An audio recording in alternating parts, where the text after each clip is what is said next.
अपन इसमें doubt clear करेंगे CBSE के किसके करंट इलेक्ट्रिसिटी टॉपिक के। ठीक है दोस्तों, तो अपन ये पहले वाला क्वेश्चन देख लेते हैं। मैंने क्लास में बताया था, उसमें तरह से भी कर सकते हो, इसमें तरह से भी मैं दूसरा मैं तो बताऊंगा।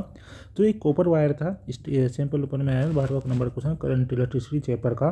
तो एक कॉपर वायर है, स्ट्रेच करा गया है, मेक इट्स रेडियस को कितना स्ट्रेच करा गया है, 0.1% को स्ट्रेच करा गया है। देन तो परसेंटेज चेंज निकालना है रेजिस्टेंस में। तो वॉल्यूम दोस्त मेरा क्या रहेगा, कांस्टेंट रहेगा। तो मैं जानता हूँ कि मेरा जो वायर है ये शुरुआत में इस प्रकार सा था, इसकी शुरुआत में लेंथ n12 मान लूँ, एरिया A1 मान लूँ। इसको स्ट्रेच करने के बाद दोस्त इसका जो एरिया होगा और जो लेंथ होगी वो क्या होगी, लेंथ तो बढ़ जाएगी, एरिया क्या होगा, डिक्रीज हो जाएगा। तो जो एरिया जो होगा वो रेडियस डिक्रीज होने का मतलब क्या है दोस्त, एरिया मेरा क्या हुआ है, डिक्रीज हुआ है। तो एरिया डिक्रीज हुआ है, तो एरिया डिक्रीज हुआ तो देट मीन्स जो रेजिस्टेंस है वो क्या हो जाएगा, इंक्रीज हो जाएगा, नहीं हो जाएगा, हो जाएगा दोस्त।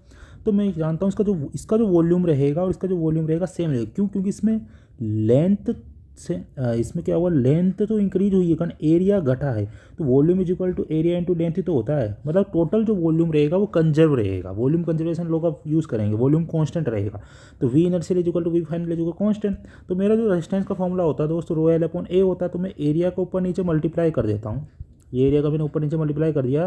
तो ये जो रो ए और एल बन जाएगा वॉल्यूम हो जाएगा। तो रो वी अपॉन ए स्क्वायर हो जाएगा। तो रो भी कांस्टेंट है दोस्त, और मेरा जो एरिया है भाई साहब, ये एरिया भाई साहब भी कांस्टेंट है।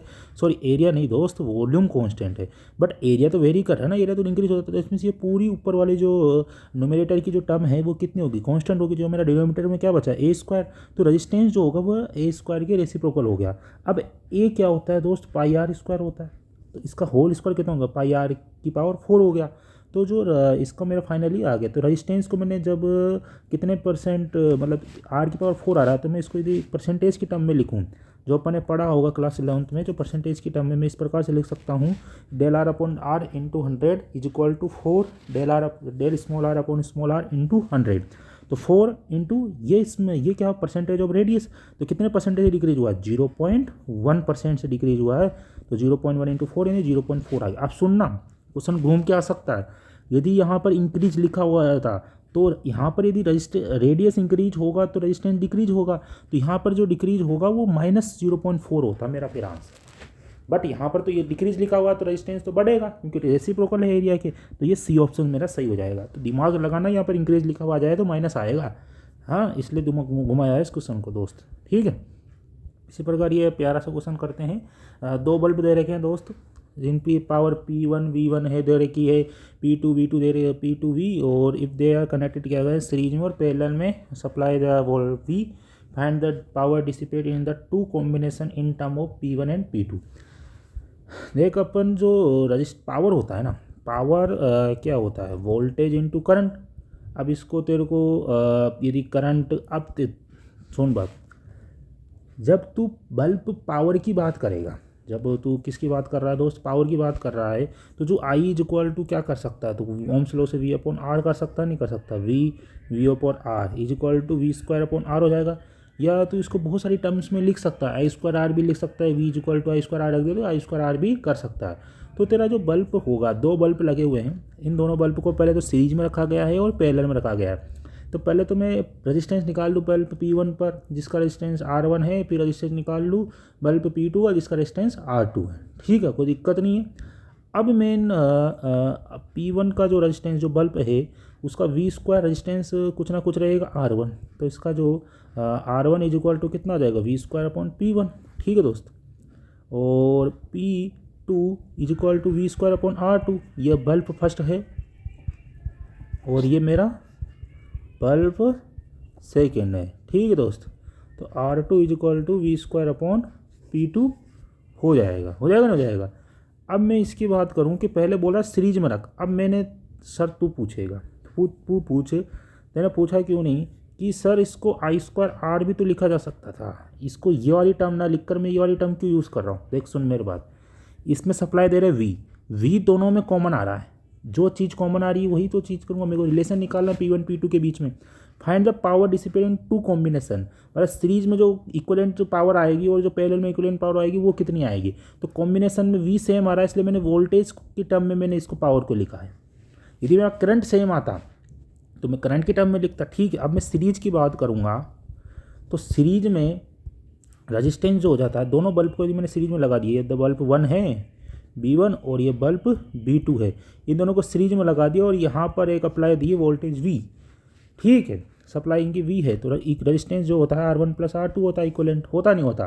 तो दैट मीन्स यहाँ पर मैं दोस्त क्या कर सकता हूँ कि जो मेरा रेजिस्टेंस होगा वो क्या होगा, सेम ही होगा। अरे होगा नहीं होगा, सीरीज में रेजिस्टेंस सेम होता है, तो मेरा जो करंट होगा वो V/R, that means V/R1 + R2 हो जाएगा, कोई दिक्कत नहीं है। अब power is equal to I² R हो जाएगा। यहाँ पर I² R करूँगा क्योंकि दोस्त मैं जानता हूँ जो सीरीज होता है ना, उस सीरीज में कौन सी टर्म सेम रहती है, करंट सेम रहती है। करंट B1 में भी वही आई जाएगी और B2 में भी आई जाएगी, इसलिए मैं I² R लिखूँगा। मित्र ध्यान से समझना, इसलिए मैं I² R लिखूँगा, समझ रहा है मेरी बात को, ओके। इसलिए मैं यहाँ पर जो पावर होगी वो I² R लिखूँगा, I² R लिखा है, ओके। सीरीज के लिए लिखा है, ये ओनली सीरीज के लिए लिखा है क्योंकि यहाँ पर करंट सेम होता है सीरीज में, इसमें भी आई करंट जाएगी, B1 और B2 दोनों में आई करंट जाएगी, ठीक है। अब I² लिख दिया। अब I की जगह में V², इस वाली इक्वेशन फर्स्ट से, फ्रॉम इक्वेशन फर्स्ट से V² R1 + R2 का होल स्क्वायर, और R की जगह भी R1 + R2 कर सकता हूँ इक्विवेलेंट के लिए, ऐसे गया। That means V² R1 + R2 नीचे बच गया, ओके मित्र, कोई बड़ी बात नहीं है। और ये मेरा पावर हो गया। अब ये जो V² है ना, इसको मैं क्या नीचे डाल सकता हूँ, मतलब R1/V², R1/V² + R2/V², इसको मैंने नीचे भेज दिया। अब सर इससे क्या होगा मित्र, क्या होगा, बहुत कुछ होगा यार, कैसे नहीं होगा कि R1 = V²/P1 रहता है, तो क्या 1/R1 तो क्या मैं इससे 1/P1, इससे ये वाली कम लो, 1/P1 = R1/V² कर सकता हूँ। क्या मैं इससे 1/P2, इसको उधर भेज दिया, इसको नीचे भेज दिया, 1/P2 और इसका उल्टा कर दिया, देखो इसका उल्टा करा मैंने, ठीक है। तो क्या मैं R2/V2 कर सकता हूँ। तो ये वाली जो चीज़ बनेगी मेरी नीचे, ये P1 + P2 बन जाएगा, सॉरी 1/P1 + 1/P2 बन जाएगा। अरे क्योंकि P = जो मेरे को दे रखा था V² R था, तो क्या मैं V² R था, तो P = V² R था ना, P = V² R था, मुझे चाहिए R/V², सॉरी V² R नहीं, सॉरी V²/R था, सॉरी V²/R था। अरे चल V I जानते हैं ना, V की टर्म में चाहिए, तो I²/R, I जगह V/R रख दिया। अब मुझे चाहिए 1/P, इसको उल्टा कर दिया, R/V² बन गया, तो मैंने इसको लिख दिया। तो मेरा जो टोटल पावर बन गया ये P1, इसको कैलकुलेशन करने के बाद P1 P2/P1 + P2 बन जाएगा। दैट मीन्स ये जो पावर होगी ना, ये इस टर्म में हो जाएगी मित्र, कोई बड़ी बात नहीं है, इजी टॉपिक है, समझ में आएगा लगा के, ठीक है। इस प्रकार से पावर पे रिलेशन आ जाएगा, ओके, कोई बड़ी बात नहीं, इजी। जब सीरीज में अपन बल्ब को रखेंगे, अब बल्ब को मैंने अब दूसरा टॉपिक क्या बोल रहा है इसका ही है कि भाई बल्ब को तुम किस में कनेक्ट करो, ये टोटल जो पावर होगी ना वो पैरेलल के टर्म में आ जाएगी, ठीक है। जो बल्ब को यदि मैं पैरेलल में लिख देता हूँ दोस्त, अब बल्ब को भाई साहब क्या करा मैंने, पैरेलल में कनेक्ट कर दिया। ये मेरा B1 बल्ब है और दोस्त ये मेरा B2 बल्ब है, और ये V सप्लाई जा ही रही है इससे मित्र दोनों में, ठीक है। अब मैंने पैरेलल में कनेक्ट कर दिया। पैरेलल में रेजिस्टेंस कितना होता है, 1/R1 + R2, इसका कोई ना कोई रेजिस्टेंस R1 रहेगा, इसका रेजिस्टेंस R2 रहेगा नहीं रहेगा, ठीक है। तो यहाँ पर 1/R, यानी कि 1/R यहाँ से निकाल सकता हूँ, 1/R = V²/P। क्यों यहाँ पर V की टर्म में क्यों लिखूँगा, क्योंकि यहाँ पर जो होता है पैरेलल में वोल्टेज सेम रहता नहीं रहता, तो इसको मैं V² का मल्टीप्लाई कर दे या कुछ भी कर दे, टेंशन लेने की जरूरत नहीं है ना। V² का बहुत सारे मल्टीप्लाई कर दिए क्योंकि वोल्टेज सेम है ना मित्र, तो ये P = P1 + P2 बन जाएगा। मतलब बल्ब जो होगा ना, उस रेजिस्टेंस का जो पैरेलल होगा उसको सीरीज की टर्म में वर्क करेगा, अब जो सीरीज होगा जो पैरेलल की तरह में वर्क करेगा, तो ये उल्टा की तरह वर्क करेगा पावर में, ओके। कोई बड़ी बात नहीं है दोस्त, ठीक है, हो जाएगा, दिक्कत नहीं है। इसी प्रकार 10वां क्वेश्चन करते हैं। 2 इलेक्ट्रॉन्स है तो इलेक्ट्रिक बल्ब है पी और क्यू, हेड देयर रेजिस्टेंस और द रेशियो दे रखा है, रेजिस्टेंस का रेशियो दे रखा है पी और क्यू का 1/2, दे आर कनेक्टेड क्या है सीरीज में। Find the ratio of the power dissipate in this bulb. भाई पावर निकालनी है इनका, मतलब रेशियो दे दिया, रेजिस्टेंस का रेशियो दे दिया। 10वां क्वेश्चन क्या बोल रहा है कि R Q upon R P तेरे को गिवन है 2, और ये जो बल्ब है ये पी बल्ब है, ये क्यू बल्ब है, और इनको मैंने क्या कर दिया सीरीज में कनेक्ट कर दिया। सीरीज में क्या चीज़ कॉमन रहती है दोस्त, करंट। तो मैं जो पावर लिखूँगा वो पावर किसकी टर्म में लिखूँगा, करंट की टर्म में लिखूँगा, क्योंकि पावर तो वी आई होता है। वी आई मुझे करंट चाहिए ओनली, मुझे कौन सी चाहिए, करंट चाहिए मुझे, करंट, क्योंकि सीरीज में क्या होता है ओनली करंट ही तो कांस्टेंट रहती है। तो मैं इस भाई साहब इस वोल्टेज को मैं करंट में बदल दूंगा, नहीं बदल दूंगा, आई आर और I, that means I square R. तो power is equal to I square R हो जाएगा। अरे हो जाएगा नहीं। अब यहाँ पर करंट तो सेम है, ओनली जो पावर रहेगा वो रेजिस्टेंस के प्रोपोर्शनल हो जाएगा। करंट तो सेम है ना, कांस्टेंट है, पी में भी उतनी करंट जा रही है जितनी क्यू में जा रही है, क्योंकि I P is equal to I Q is equal to I, that means constant. तो पी स्मॉल पी और कैपिटल क्यू बल्ब की पावर का रेशियो कितना हो जाएगा, R P upon R Q, और इन दोनों का रेशियो कितना, इसका उल्टा कर दे 1/2 हो जाएगा, गिवन तो ये था ना। अब इसका रेसिप्रोकल करेगा ना मित्र, तो 1/2 आएगा नहीं आएगा। तो ये तेरा आंसर हो गया ना, मस्त रहे ना, क्यों जिंदगी। देख और क्वेश्चन देख, बहुत जगह गजब क्वेश्चन आ रहा है, गजब है भाई। पोटेंशियल डिफरेंस दे दिया, अप्लाई अक्रॉस अ कंडक्टर। एक पोटेंशियल डिफरेंस एक कंडक्टिंग वायर है, ये मेरा कंडक्टिंग वायर समझ ले, सिलेंड्रिकल टर्म में रहता है। इसमें पोटेंशियल जो डिफरेंस अलाउ हो रहा है ना, इसको पहले v था, अब इसको डबल कर दिया 2v कर दिया, ठीक है। तो हाउ विल बी इफेक्ट पड़ेगा, मोबिलिटी पर इफेक्ट पड़ेगा क्या इलेक्ट्रॉन की, क्या current density of the conductor पे, जस्टिफाई करो यहाँ से। देखो देख मोबिलिटी किससे आती है, सबसे पहले देख मोबिलिटी किससे आती है, मोबिलिटी आती है V D upon mu E, that means mu is equal to V D upon E होता है। अब क्या वी डी को मैं क्या लिख सकता हूँ, वी डी को मुझे पोटेंशियल के टर्म में लिखना है, तो मैं आई एक ये रिलेशन होता है, ओके होता है सर, होता है, और इससे कुछ नहीं होगा, करंट आ जाएगा, करंट से क्या हो जाएगा, कुछ नहीं होगा सर। एक रिलेशन और जानता हूँ, जब मैं ड्रिफ्ट वेलोसिटी की डेफिनेशन प्रूव करता हूँ तो एवरेज यू एनर्जी ये तो जीरो हो जाता है, फिर सर एक्सेलरेशन बचता है, फिर टाइम लगता है टोलेशन टाइम, मतलब इलेक्ट्रॉनों को इधर से उधर जाने में रिलेशन टाइम क्या होता है कि कोई भी दो सक्सेसिव कोलिजन होने के बीच में लगने वाला टाइम इलेक्ट्रॉनों की। तो सर ये ए इज इक्वल टू कितना हो जाएगा सर, स्मॉल ई एफ ही होता है, मतलब इलेक्ट्रॉन को जो लगता है ना फोर्स, इस इलेक्ट्रॉनों पर जो फोर्स लगता है दोस्त वो स्मॉल ई रहता है, और सर ये एम ए हो जाता है। तो सर मैं यहाँ से A is equal to small e capital E small m कर सकता हूँ दोस्त, कर सकता हूँ। तो sir V D is equal to small e capital M upon tau हो गया, नहीं हो गया, हो गया दोस्त, ठीक है सर, हो गया, कोई बड़ी बात नहीं है सर हो गया, मज़ा आ गया सर, मज़ा आ गया। अब सर क्या करना सर, इलेक्ट्रिक फील्ड आ गया सर, इलेक्ट्रिक फील्ड आ गया तो इलेक्ट्रिक फील्ड को मैं पोटेंशियल के टर्म में कर सकता हूँ V/L से। क्या सर ये इलेक्ट्रिक फील्ड तो कट जाएगा, अरे मित्र सर ये इलेक्ट्रिक फील्ड तो कट जाएगा, क्योंकि नीचे भी तो इलेक्ट्रिक फील्ड आ रहा है, कटा, ये कट गया सर स्मॉल ई कांस्टेंट है, टो रिलेशन टाइम कांस्टेंट है, स्मॉल एम कांस्टेंट है, मास ऑफ इलेक्ट्रॉन। सर जो मेरा न्यू बचेगा वो तो कांस्टेंट ही है बच्चा। मेरी जो मोबिलिटी है ना वो किस पर डिपेंड नहीं कर रही है, पोटेंशियल पर डिपेंड नहीं कर रही है सर, मतलब तो कांस्टेंट आ रही है सर। तो इस पर मैं यदि पोटेंशियल मतलब कांस्टेंट किसी पर इफेक्ट ही नहीं कर रहा, ये मतलब पोटेंशियल पर डिपेंड ही नहीं कर रहा दोस्त, ना इलेक्ट्रिक फील्ड पर डिपेंड कर रहा है, ना करंट पर डिपेंड कर रहा है। तो सर मैं क्या कह रहा हूँ कि सर पोटेंशियल डिफरेंस को मैं यदि डबल कर दूंगा तो मेरी मोबिलिटी में कोई भी चेंजेज नहीं होगा, डू नॉट चेंज नहीं होगा, तो मोबिलिटी डू नॉट चेंज। अरे चमका नहीं चमका मित्र, चमक गया। हे दोस्त सेकेंड वाला पार्ट क्या बोल रहा है कि करंट डेंसिटी में क्या इफेक्ट पड़ेगा। अरे दोस्त करंट डेंसिटी के लिए करंट चाहिए पहले। सर ये रिलेशन ले भाई, दिक्कत क्यों है सर, करंट डेंसिटी क्या होती है, करंट अपॉन एरिया। अरे मित्र करंट अपॉन एरिया ये that is a current density. अब ये मोबिलिटी पर डिपेंड कर रही है करंट डेंसिटी, और सर मोबिलिटी होती है nu E, that means new तो कांस्टेंट है सर, कोई कांस्टेंट किसी पर डिपेंड ही नहीं करता।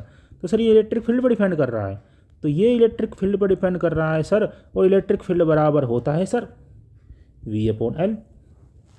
अरे मित्र होता नहीं होता, होता है सर, क्योंकि इसकी जो लेंथ रहेगी वो इस पर जो अप्लाई पोटेंशियल है उस पर डिपेंड करेगा सर। तो सर एल तो लेंथ तो कांस्टेंट रहती है इसकी, मैंने इसको लेंथ तो कोई थोड़ी बदला है, तो ये VD इस पर डिपेंड कर रहा है, तो इलेक्ट्रिक फील्ड किस पर डिपेंड करेगा, पोटेंशियल पर। तो दैट मीन्स मैं जे डायरेक्ट बोल सकता हूँ सर ये वोल्टेज पर डिपेंड करेगा। तो मैं इसको डबल कर दूंगा तो मेरी करंट डेंसिटी जो हो जाएगी दोस्त वो भी डबल हो जाएगी यार, will be double, current density भी दोस्त मेरी डबल हो जाएगी। अरे चमका, इसमें न्यू तो कांस्टेंट आएगा क्योंकि ई कट गया था। अब इसको देखते हैं, एक पोटेंशियल डिफरेंस है, ऐसा ही है, सिमिलर ही है क्वेश्चन, अच्छा क्वेश्चन है यार। दोस्त क्या बोल रहा है, इसको करते हैं, अच्छा क्वेश्चन है, इसको थोड़ा क्रॉप कर देते हैं मित्र।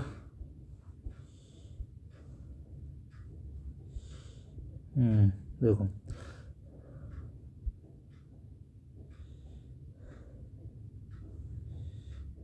इसको कॉपी करके डिलीट कर देते हैं, इसको बाद में लाएंगे, ठीक है। एक पोटेंशियल डिफरेंस दे रखा है, बीज अप्लाई करा जाता है क्रॉस अ कंडक्टर, लेंथ दे दी, यूनिफॉर्म क्रॉस सेक्शन एरिया दे दिया,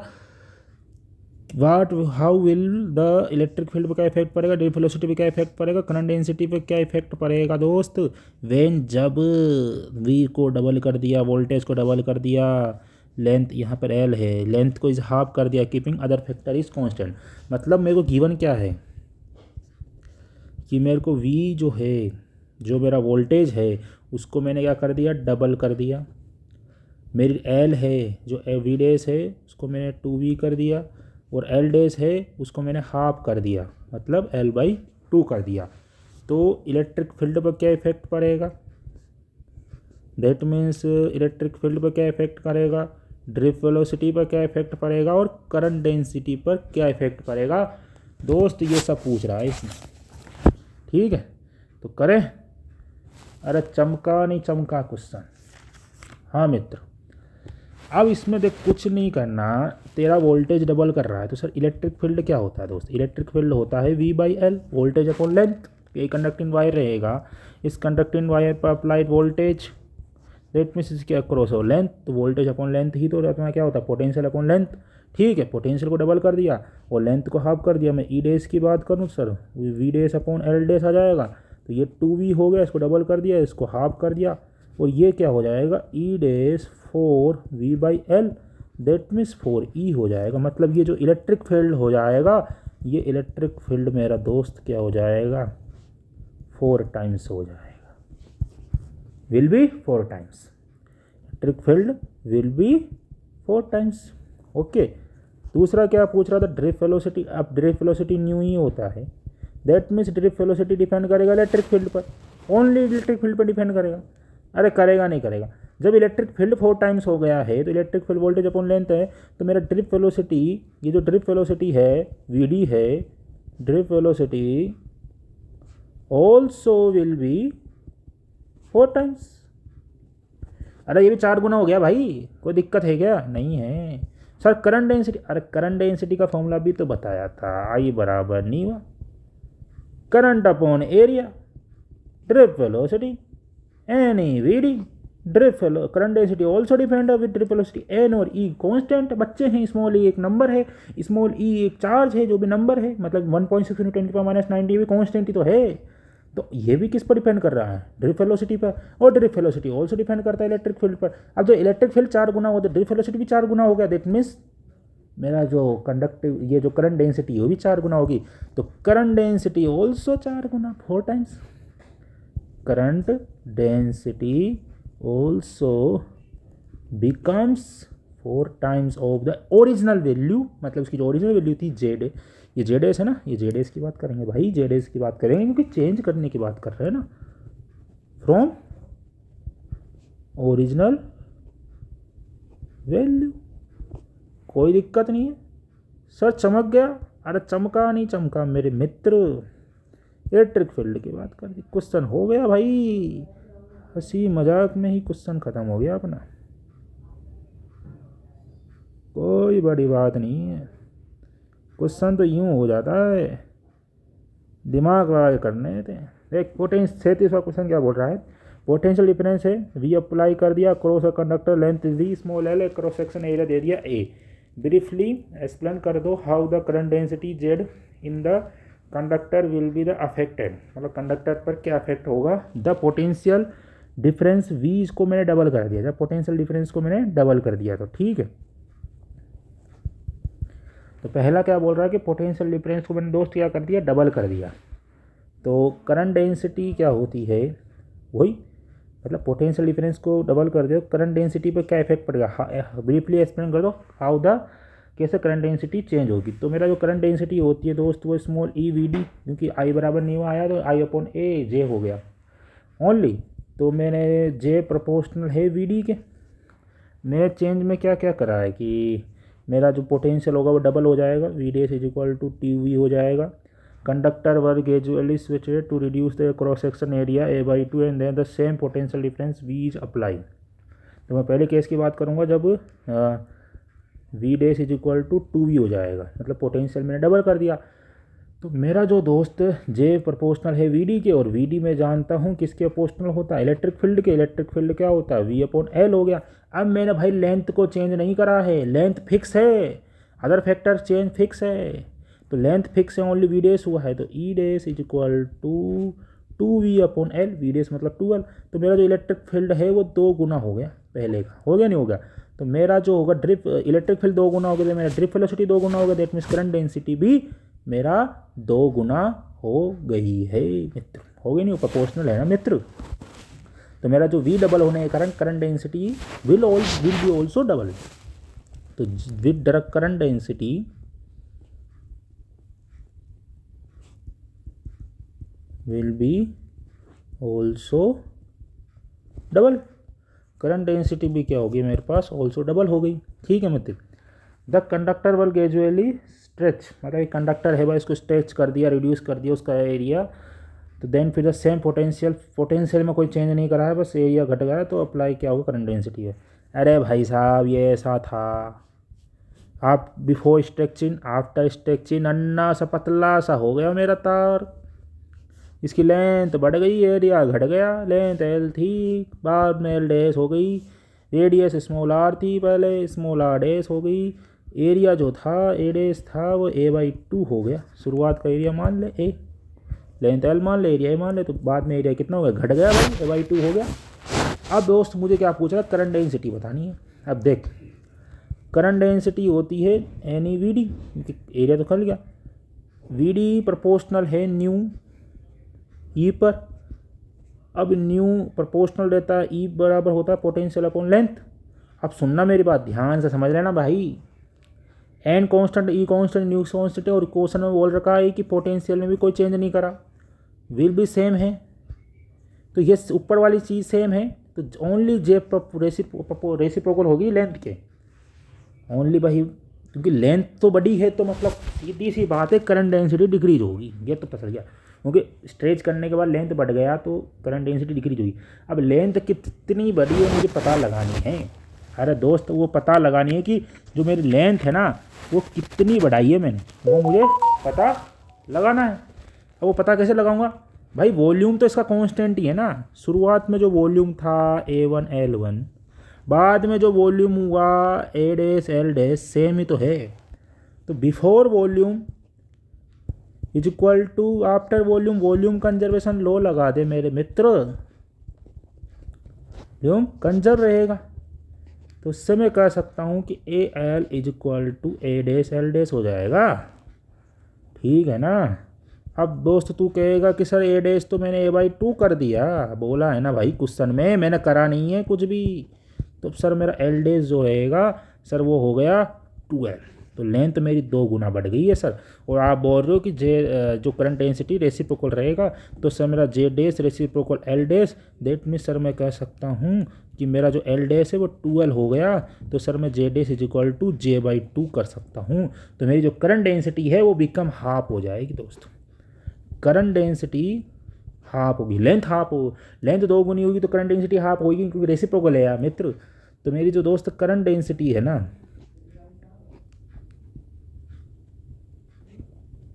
become half of its original value. अरे सर मज़ा आ गया, चमक गया क्वेश्चन, चमक गया। अरे शानदार क्वेश्चन है यार, चमकेगा क्यों नहीं। चमक गया क्वेश्चन, दिमाग में चमक गया। अब 38 और 38 में क्या दिक्कत है, इसमें तो डिफाइन करा करंट डेंसिटी को। करंट डेंसिटी क्या होता है, ratio of the current upon area is called current density. Relation time क्या होता है, is the time interval between the two successive collision of the electron in conductor when जब current flow होती है। अब क्या पूछ रहा है, एक्सप्रेस ड्राइव करो expression for the resistivity of a conductor in term of the number density of the charge. मतलब तुझे भाई एंड इन द कंडक्टर और रिलेशन टाइम, तुझे सुन मेरी बात ध्यान से, इसमें जो रजिस्टिविटी है ना, इस रजिस्टिविटी मतलब रो को तुझे कैलकुलेट करना है किसकी टर्म में।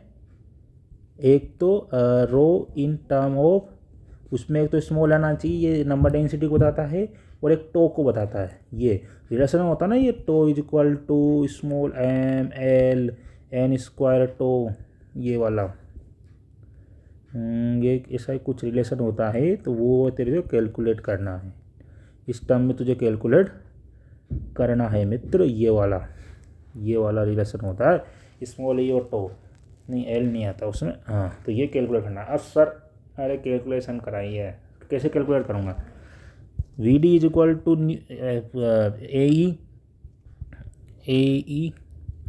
ए सर क्या होगा, न्यूटी। अरे V D is equal to, ये अपन जब डेरिवेशन करते हैं आई बराबर नेवा की, तो यहाँ पर ए और टो लगाता है तो रिलेशन टाइम, तो ये तो जीरो हो जाता है सर। एवरेज शुरुआत में तो रैंडम मोशन करने के कारण जीरो जाता है, बाद में सर ये एफ अपॉन एम हो जाता है, तो small E upon calculate M, क्योंकि जो फोर्स लगेगा वो कितना लगेगा, एम ए तो लगेगा, स्मॉल ई चार्ज पर और ये टो। तो सर मेरी वी डी की वैल्यू तो ये आ जाएगी, कोई दिक्कत नहीं है सर मेरे पास ई बराबर वी अपॉन एल कर दूंगा, इसमें भी कोई दिक्कत नहीं आएगी सर। तो मैं सर वी डी की वैल्यू सब पुट आउट अप करवा हुआ के वी बाई एल आ जाएगी कोई। सर यहाँ पर भी मेरा चमक गया। मुझे सर चाहिए आई बराबर नेवा, ही काम आएगा, बहुत शानदार रिलेशन है, रटने का है सर, कुछ नहीं करना, आई आ गया ना नीवा। अब एक को कांस्टेंट हो दे, वी तो वी डी को ठोक दे पूरा का पूरा, ऐसा कैसा वी डी की वैल्यू ठोक दे ना। अरे ठोक देगा ना, ठोकना मतलब लिखना ठोकना मतलब किसी को उड़ाना नहीं है मित्र। तो बस एन ई स्क्वायर आ जाएगा, एरिया आ गया, टो आ गया, एम एल आ गया, बस पोटेंशियल आ गया। अब सुन सर मैंने करंट क्यों लिखा, तेरे को चाहिए रजिस्टिविटी आएगी रेजिस्टेंस से, रो एल अपॉन ए। तेरे को रेजिस्टेंस पता लगाना चाहिए, रेजिस्टेंस आएगा वोल्टेज अपॉन एक ओम्स लॉ से, V upon I. Resistance equal to क्या होगा, वी अपॉन आई। तो वी और आई का रेशियो ही मेरा रेजिस्टेंस होगा, रेजिस्टेंस पता लग गया तो मेरा रो एल भी आ गया, उससे मेरा रो आ जाएगा। इसलिए मैंने इसका दिमाग लगाया है, इसलिए मैंने करंट का ठोका है। करंट के ठोकने के लिए small L, small N, small E, area है तो कांस्टेंट है, वी डी की चाहिए वोल्टेज की टर्म में मेरे पास है नहीं, वी डी मेरे पास इलेक्ट्रिक फील्ड की टर्म में है, इलेक्ट्रिक फील्ड को वोल्टेज की टर्म में आराम से कर सकता हूँ, वोल्टेज अपॉन लेंथ, कोई बड़ी बात नहीं है मित्र, आराम से निकल जाएगा, टेंशन मतलब मस्त रहा कर, ठीक है।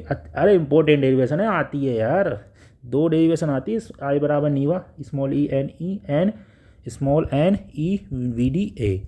और ये जो रिलेशन बता रहा हूँ ये वाला बहुत इंपॉर्टेंट है, मैं बताना नहीं चाहिए दोबारा, मैंने करवा दिया है क्लास में, बता रहा हूँ, ध्यान से समझ लेना, ठीक है। ये आ गया, कोई बड़ी बात नहीं है, आगे बढ़ूँ ना, चमक गया ना दिमाग में।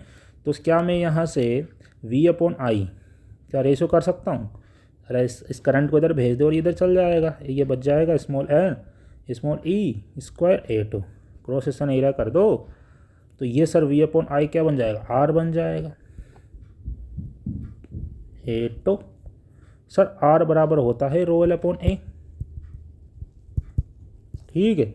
तो इसको मैंने रो एल अपॉन ए कर दिया, एन स्क्वायर तो ए, सर एल से एल उड़ा, ए से ए उड़ा, बचा रो। सर रजिस्टिविटी डिपेंड कर रहा है स्मॉल एन पर, स्मॉल एन क्या है, नंबर डेंसिटी, तो क्या है, रिलेशन टाइम। आ गया ना रजिस्टिविटी। पूछ ले कंडक्टिविटी बताओ, लेब है, ले कंडक्टिविटी इज इक्वल टू 1/रो। इसका उल्टा कर दे, small N E square tau upon small N. दिक्कत नहीं लेने का, ठोक के आने का क्वेश्चन को, एग्जामिनर को नहीं। ठीक है, क्या पूछा 39 में, डिफाइन करो कंडक्टिविटी ऑफ मेटेलिक। ऐसा यूनिट बहुत इंपॉर्टेंट है, ऐसा यूनिट बहुत इंपॉर्टेंट है भाई। कंडक्टिविटी सर होती है रजिस्टिविटी की रेसिप्रोकल। रजिस्टिविटी की यूनिट क्या होती है, रजिस्टिविटी की निकाल पहले, फिर कंडक्टिविटी निकल जाएगी। ऐसा यूनिट इंपॉर्टेंट है सर। रजिस्टिविटी कैसे निकालो, रो एल अपॉन ए है, रो की वैल्यू निकल जाएगी R A upon L. Sir R की ओम रहती है, एरिया की मीटर स्क्वायर रहेगी, इसकी मीटर रहेगी, मीटर से मीटर कट गया, ओम मीटर रहेगी रजिस्टिविटी की। सर इसका उल्टा हो गया, कंडक्टिविटी की होगी ओम इनवर्स मीटर इनवर्स। समझा नहीं समझा, अरे मज़ा आ गया ना। बस अब लास्ट क्वेश्चन करना। Using the concept of free electron in the conductor derive करो एक्सप्रेशन फॉर द कंडक्टिविटी और right in the number density and relation time. Obtain the relation between the current density and apply electric field. इनमें relation चाहिए, मतलब current density और apply electric field में relation चाहिए, कुछ नहीं है। जे देख 39 का सेकंड पार्ट, एक रिलेशन जानते हैं अपन ये जानते हैं कि जे बराबर सिग्मा ई होता है। ओम्स लॉ से आता है, वेक्टर फॉर्म होता है, ओम्स लॉ बोलते हैं इसे। ठीक है, सिग्मा क्या होता है, 1/रो है ना, या सिग्मा की वैल्यू यहाँ पर ठोक दे, ये ना सिग्मा, तो ये N E square tau upon M E. ये मेरे पास रिलेशन आ गया, यही तो रिलेशन होता है। होता नहीं होता, नहीं होता क्या। अब ये तो प्रूव करना था कि इसको प्रूव करना था ना, इसको प्रूव करना था। चल इसको ही प्रूव करके बता दूंगा, कोई बड़ी बात नहीं है, आराम से करूँगा, टिक कर नहीं लेने का। चल देख, कुछ इसको प्रूव करना है, जे बराबर सिग्मा ई नीलान रिलेशन बताना है करंट डेंसिटी ही और इलेक्ट्रिक फील्ड के बीच में। बहुत इंपॉर्टेंट रिलेशन है, क्वेश्चन आ जाता है। और ये कंडक्टिविटी बहुत इंपॉर्टेंट रिलेशन है, करंट डेंसिटी कंडक्टिविटी और इलेक्ट्रिक फील्ड में। आई बराबर नीवा तो जानता होगा, जानता है। करंट डेंसिटी की प्रॉपर डेफिनेशन क्या होती है, करंट अपॉन एरिया, जानता है ना। अब करंट अपॉन एरिया, करंट की वैल्यू ठोक V D A upon area, area से एरिया उड़ा, क्या बचा एन ई वी डी, बच गया। अब सुन मित्र, ध्यान से सुनना, स्मॉल ई वी डी की जगह क्या ठोकेगा, हाँ वी डी की जगह क्या लिखेगा, वी डी की जगह मित्र तू ये लिखेगा small E tau small M और ई। सर ये क्यों लिखा, भूल गया इतनी जल्दी, ये नहीं निकाला, ये निकाला तो, ये भूला मत कर यार। तो स्मॉल एन बच गया E square tau upon small M E. और ये जो चीज़ है ना मित्र, ये सिग्मा कहलाती है। और इस सिग्मा को तू कैसे भूल गया, सिग्मा अभी तो निकाल के आए हैं। Small N E square tau upon small M, यही तो चीज़ है इसके अंदर। तो ये करंट डेंसिटी, कंडक्टिविटी और इलेक्ट्रिक फील्ड तीनों के बीच रिलेशन आ गया ना, मज़ा आ गया ना, डेरिवेशन है, अच्छी डेरिवेशन है। अरे आ जाना मज़ा, फीलिंग आ गई ना, कोई दिक्कत नहीं है, अच्छा क्वेश्चन है। इसका 40वां क्वेश्चन भी करना, बहुत अच्छा क्वेश्चन है, फीलिंग आ जाएगी उसमें भी। ठीक है, देख कुछ नहीं करना, करंट डेंसिटी निकालनी थी, इसमें रिलेशन निकालना था तीनों में। तो आई बराबर नीवा जानते, करंट डेंसिटी का फॉर्मूला था करंट अपॉन एरिया, करंट की वैल्यू रख दी आई बराबर नीवा से, एरिया से एरिया उड़ गया ऊपर नीचे से, बचा वी डी की वैल्यू अपन जानते हैं इलेक्ट्रिक फील्ड के टर्म में, E tau upon small M E. अब ये वाला जो अंदर वाला माल बचा वो स्मॉल ई है, स्मॉल सिग्मा है, सॉरी सिग्मा करंट डेंसिटी थी। दोस्त ये तेरे डाउट कंप्लीट हो गए। ठीक है दोस्त, चल